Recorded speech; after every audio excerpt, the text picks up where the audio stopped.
Hi, I'm Jeff Anderson, Executive Chef at Safeway Culinary Kitchens, and today we're here to learn about end cut, round, and chuck roast.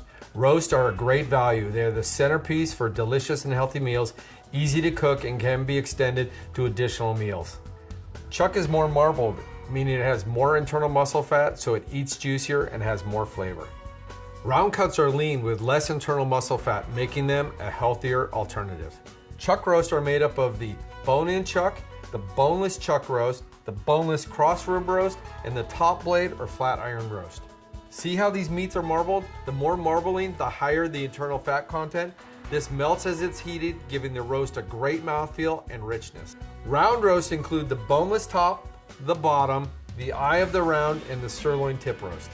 Some roasts, like the top round and the sirloin tip, are tied. This produces a more uniform roast. When picking a roast, tied or untied, you'll want a uniform fat trim. A thin layer of fat adds to the taste and gives the roast a nice appearance when cooked. Slow cooking in a moist environment is the best method for preparing a tender chuck roast. Examples are braising, pot roast, and stews. I like to use a crock pot for its convenience and ease of use. The exception to this is the flat iron roast, which because of its shape is best pan roasted, meaning you cook it on the stovetop in a heavy bottom pan. Cast iron is the perfect tool for this. Round cuts are best cooked dry, meaning in the oven, and cooking at a lower heat produces a better roast. The secret to a great roast is to let it rest for 20 to 30 minutes before you carve it. This lets the natural juices redistribute and means that when you carve it, it's going to be more tender and juicier.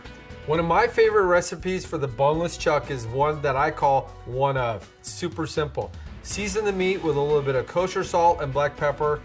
Brown it in a hot pan on the stovetop, under the broiler, or even on the grill. Super simple. Add a cup of onions, a cup of carrots, a cup of celery, a cup of red wine, a couple potatoes, some garlic. Add a bundle of rosemary and thyme. That's really the aromatics for this one.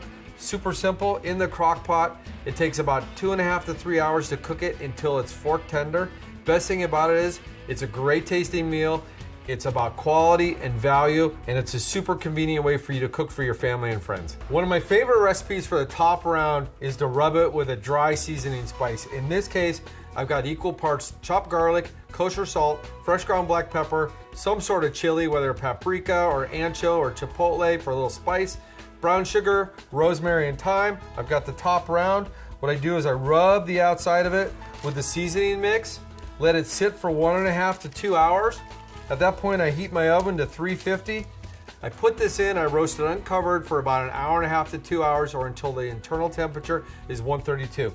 I remove it, let it rest 20 to 30 minutes before carving. At that point, it's ready to serve, or if you want to chill it down and carve it later for sandwiches or other meats, it's going to be perfect. Here's what we went over today. Chucks have a little more internal fat and a little more flavor. The best method to cook a chuck roast is a moist cooking environment such as a crock pot.